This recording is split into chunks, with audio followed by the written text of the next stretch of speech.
크리스마스가 다가오던 어느 저녁이었습니다. 엄마, 이제 우리 집에서 나가줘. 너무나 당당한 목소리였죠. 마치 오래된 가구를 버리듯 아주 자연스럽게 말이죠. 며느리는 팔짱을 낀 채 말했습니다. 할인이 이제 유치원 종일반도 다니고 어머니 도움 필요 없어요. 이제 어머니 혼자 자유롭게 사세요. 필요. 그 말이 제게는 칼날처럼 꽂혔습니다. 5년 동안 새벽부터 밤까지 할인이를 내 아이처럼 키워온 시간들이 순식간에 필요 없음 한마디로 잘려나갔습니다. 마음이 너무 아팠어요. 그 말이 제 인생의 반전을 만들게 했습니다. 여러분이라면 어떠셨을까요? 5년 동안 손주를 키워줬는데 필요 없으니 이제 나가달라. 이 말을 듣는다면요? 이 이야기가 마음에 와닿는다면 댓글로 여러분의 생각을 남겨주세요. 여러분의 의견에 귀 기울이겠습니다. 제 이름은 정미숙, 올해 65입니다. 30년 넘게 아동도서관에서 일하며 아이들과 책 속에서 평온한 시간을 보내던 사람입니다. 내 인생엔 큰 욕심도 큰 사건도 없었습니다. 남편이 세상을 떠난 뒤에도 혼자 조용히 버텨내며 살았죠. 그러던 어느 날 아들 민수와 며느리 수진이 급하게 연락을 해왔습니다. 둘의 얼굴은 지쳐 있었고 수진은 거의 울기 직전의 표정이었습니다. 어머니 어린이집 대기가 몇백 명이에요. 우린 둘 다 일해야 하고 할인이를 봐줄 사람이 없어요. 민수는 제 손을 꼭 쥐며 말했습니다. 엄마 부탁이야. 엄마가 아니면 정말 답이 없어. 그 말이 제 마음을 무너뜨렸습니다. 부탁하는 아들 얼굴에 저를 필요로 하는 듯한 그 눈빛에 저는 결국 30년 일한 도서관에 사직서를 냈습니다. 그날 마지막 근무를 마치고 책장을 정리하면서 저 혼자 중얼거렸습니다. 이제 내 하루는 다시 아이를 향하겠구나. 아이들을 위한 헌책을 기부단체에 전해주며 복도를 걸어 나오던 그 순간이 기억납니다. 그때는 몰랐습니다. 그 작은 기부가 나중에 내 인생을 완전히 바꿀 복선이 될 줄은. 퇴직 후에 제 하루는 완전히 달라졌습니다. 아침 6시에 할인이 기저귀 갈고 작은 손을 씻겨주고 조용히 노래를 불러주며 나 또한 아이가 된 것만 같았습니다. 할인이는 제게 와서 작은 두 손으로 제 볼을 만지며 말했습니다. 할머니, 할머니. 옹알옹알 대던 그 한마디면 온종일 힘든 줄도 몰랐습니다. 하지만 아들 내외의 태도는 조금씩, 정말 조금씩 변해갔습니다. 처음엔 감사의 말이 많았습니다. 어머니 덕분에 우리 살아요. 정말 은혜 갚고 살게요. 하지만 그 말들은 겨울 아침 김처럼 금방 사라졌습니다. 3개월쯤 지나자 그들은 당연하다는 표정이 되었고 반년이 지나자 엄마, 이유식은 왜 이렇게 싱거워요? 할인이 왜 이렇게 늦게 재우셨어요? 날카로운 불평들이 전부 제 탓이 되어 돌아왔습니다. 그래도 저는 내 새끼들 살기 바쁘니까 혼자 그렇게 합리화하며 참고 또 참았습니다. 그때는 정말 몰랐습니다. 믿었던 내 자식의 진짜 본심이 한참 뒤에 모습을 드러낼 거라는 걸. 그리고 언젠가 그들이 나를 필요 없어진 존재로 치부하며 잔인하게 내던질 거라는 걸. 할인이를 돌본 지 1년쯤 되었을 때 저는 어느 순간 깨달았습니다. 아들 내외의 말투가 조금씩 변하고 있다는 걸. 처음엔 아주 사소했습니다. 엄마, 애가 왜 이렇게 징징대요? 어머니, 요즘 이유식 레시피 바뀐 거예요? 그저 육아 스트레스겠거니 넘겼습니다. 하지만 시간이 지날수록 그 말들은 날카로운 화살처럼 제 가슴에 꽂히기 시작했습니다. 어느 날 아침 수진이 현관문을 열고 들어오자마자 말했습니다. 어머니, 애 옷이 왜 이렇게 구겨졌어요? 저는 천천히 대답했습니다. 금방 세탁기에서 꺼내서. 그러자 수진은 제 말을 끊으며 불만으로 가득 찬 얼굴로 말했죠. 할인이 유치원 가면 친구들이 뭐라고 하겠어요. 유치원? 그때부터였을까요? 그녀의 말투에서 감사함이라는 단어가 완전히 사라졌다는 걸 깨달은 것이 아들은 옆에서 수진의 말에 고개만 끄덕였습니다. 한 번도 제 편을 들어주지 않았죠. 할인이를 돌보는 동안 저는 아들 집에 있는 시간이 더 많았습니다. 밥도 그 집에서 먹고 잠도 반은 거기서 잤습니다. 그런데 어느 날 저와 수진이 설거지를 하고 있을 때 수진이 내뱉은 한마디가 저를 멈춰 세웠습니다. 어머니, 솔직히 말하면 집안일도 제대로 안 하시면서 할인이만 보는 게 뭐가 그렇게 힘든가요? 순간 제 손에 들고 있던 접시가 미끄러질 뻔했습니다. 미안하다. 좀 더 신경 쓸게. 제가 그렇게 말하자 수지는 고개를 끄덕이며 말했습니다. 네, 당연히 그러셔야죠. 그 순간 깨달았습니다. 그녀는 이제 저를 가족이 아니라 집안 일꾼으로 보고 있다는 것을. 그 후 며느리는 제게 부탁하는 척하면서 점점 더 많은 일을 시켰습니다. 어머니, 애 재우고 청소기 좀 돌려주세요. 어머니, 오늘 빨래는 왜 안 하셨어요? 아들은 그런 며느리를 말리지 않았습니다.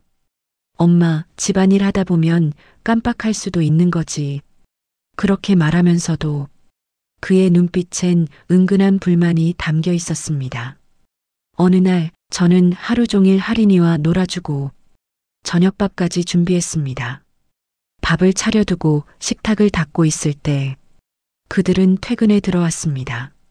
수지는 밥상을 보더니 말 한마디 없이 앉았습니다. 저는 조심스레 말했습니다. 오늘 할인이랑 미역국 끓였어. 애가 좋아하더라고. 그러자 수진이 젓가락을 놓으며 말했습니다. 어머니, 솔직히 말씀드리면 제가 끓이는 미역국이 더 맛있어요. 다음부터는 레시피 좀 알려드릴게요. 그 말투는 배움을 주는 사람이 아니라 저를 꾸짖는 사람의 목소리였습니다. 아들은 조심스레 제 눈치를 보며 말했습니다. 엄마, 수진이가 좀 예민해서 그래. 이해해. 예민해서? 그런 말로 덮을 수 있는 문제가 아니었습니다. 하지만 저는 그저 미소만 지었습니다. 그래, 내가 더 노력해 볼게. 그 말을 하면서도 제 안에서 무언가가 서서히 부서져 내리는 느낌이 들었습니다. 그날 밤 할인이를 재우고 나서 혼자 식탁에 앉아 있는데 아이의 작은 목소리가 들렸습니다. 할머니 울었어? 저는 아이를 껴안으며 말했습니다. 아니야, 우리 할인이 꿈나라 갈 준비하고 있었지. 하지만 사실 그 순간 저는 누군가에게 안기고 싶은 심정이었습니다. 그러던 어느 날 제 마음에 박힌 균열은 눈에 띄게 벌어지기 시작했습니다. 퇴근 후 집에 돌아온 수진이 문을 열자마자 따지는 투로 물었습니다. 어머니, 오늘 낮에 왜 우리 방에 들어가셨어요? 방 청소 좀 해달라고 했잖니. 아니, 어머니 마음대로 저희 물건 보지 말아주세요. 불편하거든요. 그녀의 말투는 벌써 타인에게 말하듯 차가웠습니다. 아들은 말했습니다. 엄마, 수진이 마음 이해 좀 해줘. 사생활도 중요하잖아. 순간 제 심장이 철렁 내려앉았습니다. 사생활이라 나는 이 집에 사는 게 아니었구나. 그저 아이를 봐주는 존재일 뿐이었구나. 하지만 그때까지만 해도 저는 몰랐습니다. 이보다 훨씬 더 잔인한 말이 나를 기다리고 있었다는 것을, 그리고 그 잔혹함이 내 인생을 완전히 바꾸는 결정적인 계기가 될 줄은. 할인이가 6살이 되어 유치원 종일반에 적응하던 첫 주, 저는 그동안 하지 못했던 일을 조금씩 하기 시작했습니다. 책도 읽고 산책도 하고 오랜만에 친구들도 만나기 시작했죠. 그런데 그게 며느리에게는 마음에 들지 않았던 모양입니다. 어느 날 제가 잠시 시장을 다녀온 사이 수진이 집에 먼저 와 있었습니다. 현관에서 마주친 그녀의 얼굴에는 묘한 불만이 서려 있었습니다. 어머니, 낮에 어디 다녀오셨어요? 저는 천천히 말했습니다. 시장에 좀 할인이 반찬거리 사려고. 그러자 수진은 짜증을 숨기지도 않고 말했습니다. 어머니가 시장에서 뭐 사오셔도 저희 입맛이랑 안 맞아서 결국 제가 다시 요리해야 돼요. 그 말은 내가 하는 모든 것이 쓸모없다는 선언처럼 들렸습니다. 저는 말없이 장바구니를 내려놓았습니다. 그럼 앞으로는 안 살게. 그러자 그녀는 마치 기다렸다는 듯 말했죠. 네, 애초에 안 사오시는 게 더 나을 것 같아요. 그녀의 말투는 저를 필요 없는 물건처럼 취급했습니다. 며칠 뒤 할인이가 유치원에서 칭찬장을 받아왔습니다. 저는 너무 기뻐서 작은 케이크 하나를 사들고 집으로 갔죠. 우리 할인이 너무 잘했어. 할머니가 케이크 사왔지. 아이도 기뻐하며 박수를 쳤습니다. 하지만 그 순간 수진의 표정이 굳었습니다. 어머니, 애한테 단 거 함부로 주지 마세요. 원래 계획에 없던 건 제가 싫어해요. 저는 멈칫했습니다. 할인이가 좋아하길래. 그러자 수진의 목소리가 한층 더 차갑게 떨어졌습니다. 그러니까요? 보고 좋아하는 게 중요한 게 아니라 우리 방침을 지켜야죠. 방침. 그녀는 자기 집을 회사처럼 운영하고 있었고 그 안에서 저는 규정을 어기기만 하는 직원처럼 취급받고 있었습니다. 아들은 옆에서 말없이 휴대폰만 보고 있었죠. 민수야, 내 생각은 어떠니? 제가 조심스레 묻자 아들은 고개를 들지도 않고 말했습니다. 수진 말이 맞지 뭐. 애한테 단 거 아무 때나 주면 안 되잖아. 순간 제 손에 들고 있던 케이크 상자가 더없이 무겁게 느껴졌습니다. 그날 밤 저는 거실에서 조용히 무릎 담요를 개고 있었는데 방 안에서 아들 내외의 목소리가 들렸습니다. 할인이 이제 다 컸어. 어머니, 계속 여기 두는 건 아닌 것 같아. 그러니까 이제는 우리끼리 살아야지. 집에 계시면 솔직히 불편해. 엄습하는 서늘함에 제 손이 떨렸습니다. 저는 들키지 않으려 굳어있는 손으로 담요를 꼭 쥐었습니다. 근데 어머니한테 뭐라고 해야 돼? 그냥 솔직히 말하면 돼. 애도 다 컸고 종일반도 다니고 이제 필요 없잖아. 필요. 또 그 단어였습니다. 언제부터 나는 이 집에서 필요 여부로 판단되는 존재가 되었을까요? 나는 조용히 아무 소리도 내지 않고 방으로 돌아왔습니다. 문을 닫으며 심장이 쿵 내려앉는 소리가 들렸습니다. 다음 날 아들 내외가 부른 거실로 나와 앉았을 때 이미 분위기는 정해져 있었습니다. 식탁 위에는 제가 아침에 끓여놓은 미역국이 아무도 먹지 않은 채 식어 있었습니다. 아들은 침을 꿀꺽 삼키고 입을 열었습니다. 엄마! 우리 좀 얘기하자. 그 목소리는 죄책감도 미안함도 없는 그저 정리해야 할 일을 말하는 듯한 목소리였습니다. 수지는 팔짱을 끼고 말했습니다. 어머니, 이제 할인이가 종일반 다니잖아요? 저는 가만히 고개를 끄덕였습니다. 응, 잘 다니더라. 수지는 바로 본론을 꺼냈습니다. 그러니까 어머니가 이 집에 계속 계실 이유가 없죠.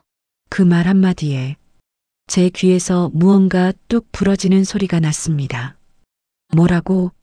아들은 단조로운 목소리로 말했습니다. 엄마, 제발 이해해줘. 우린 이제 우리끼리 살고 싶어. 우리끼리.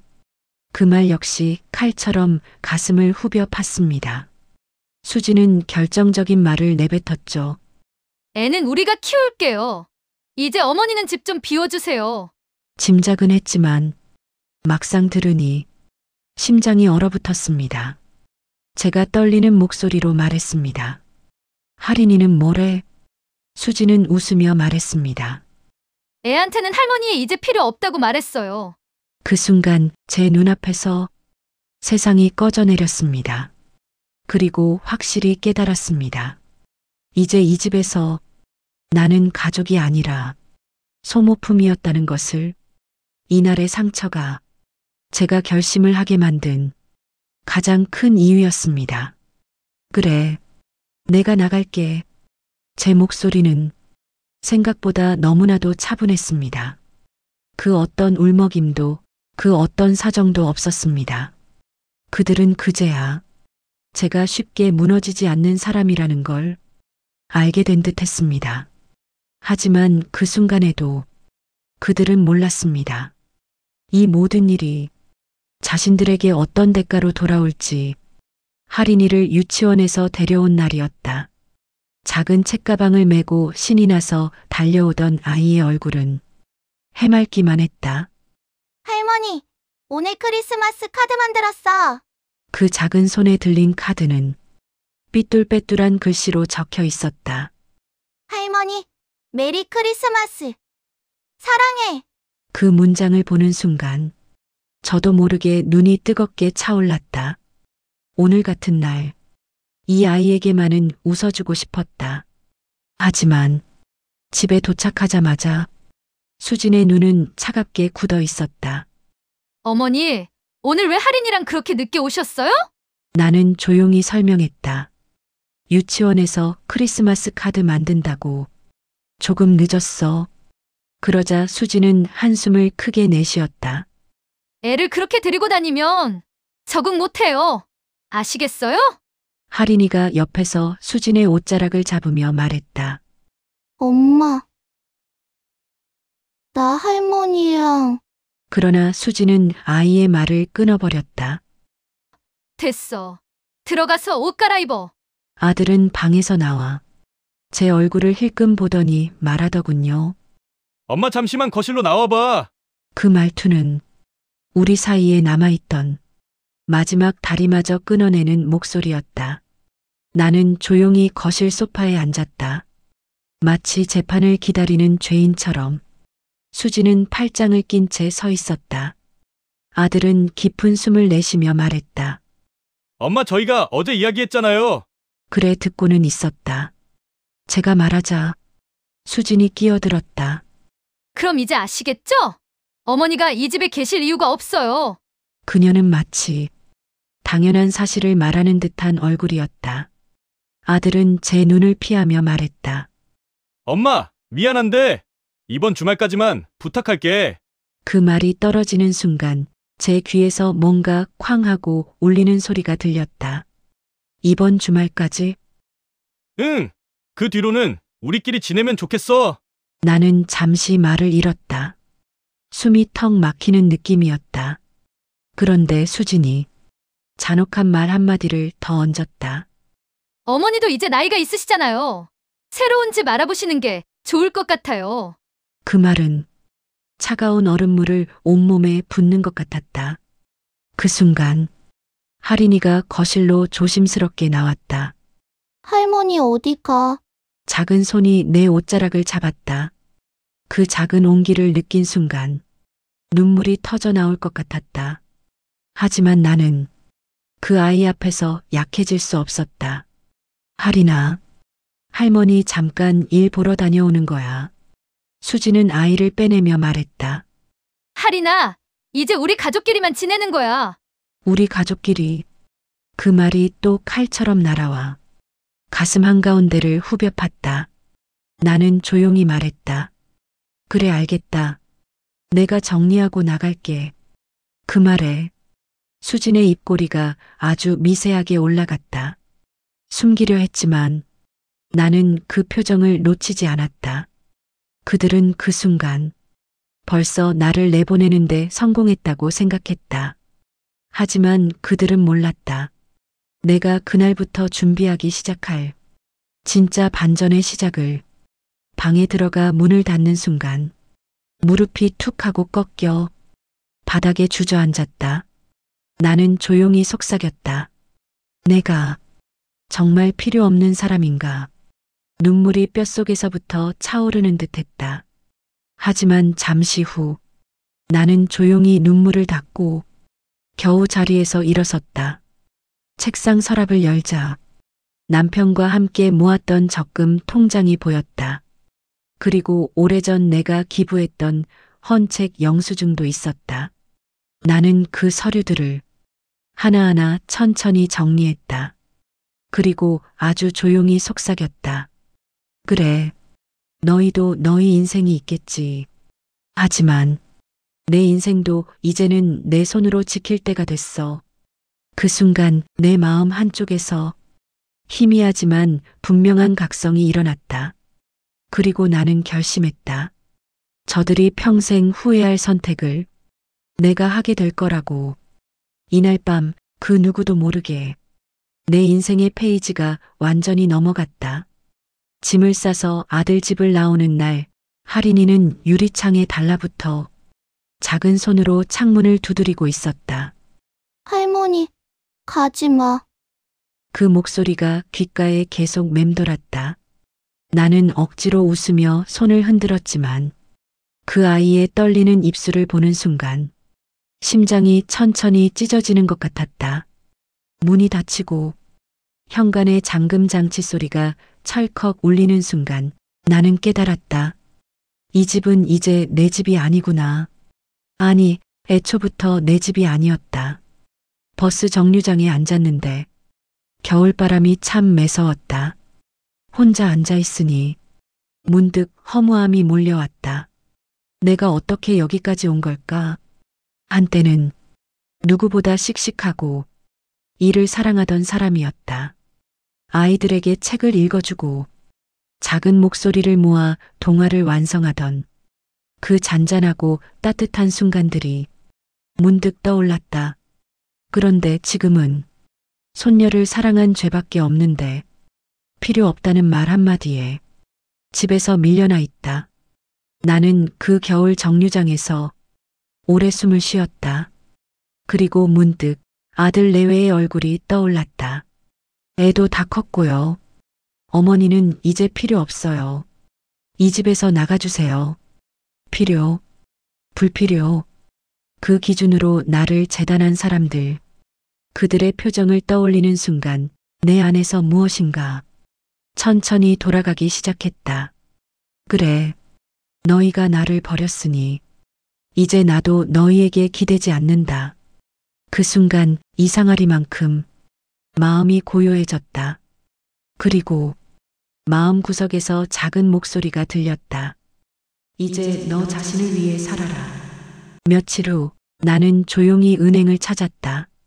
창구 직원에게 통장들을 내밀었다. 남편이 남긴 보험금, 내가 모은 적금들, 작은 임대 수익까지. 직원은 말했다. 정미숙님, 금액이 꽤 크시네요.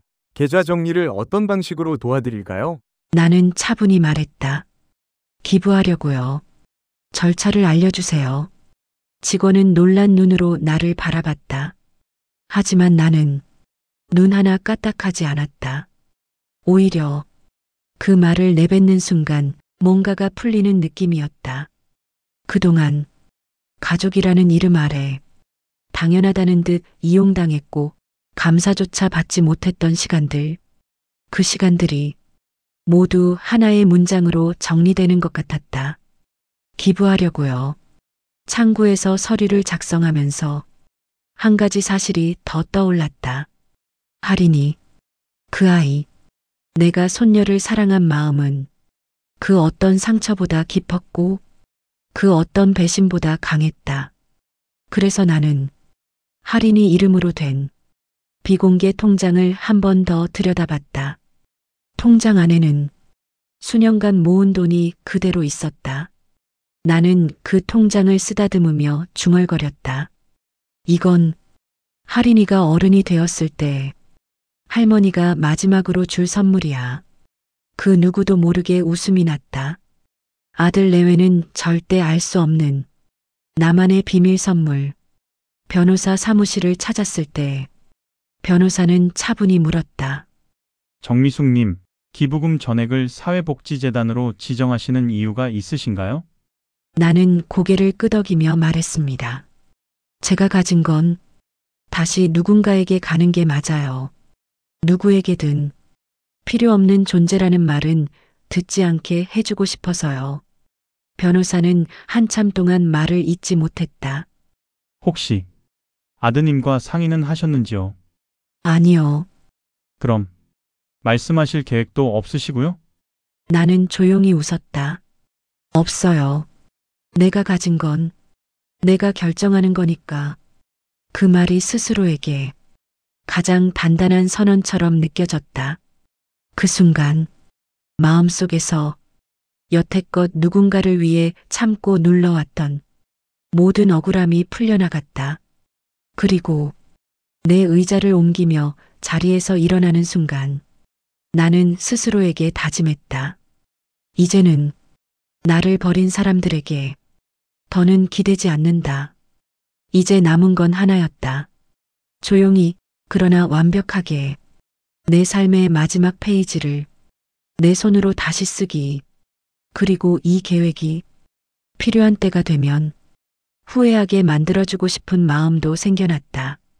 저 65세 정미숙. 멋지게 살아가는 이야기 지금부터 시작입니다. 마음을 잘 추스르고 2편으로 금방 돌아올 테니 저의 이야기가 궁금하시다면 조금만 기다려주세요.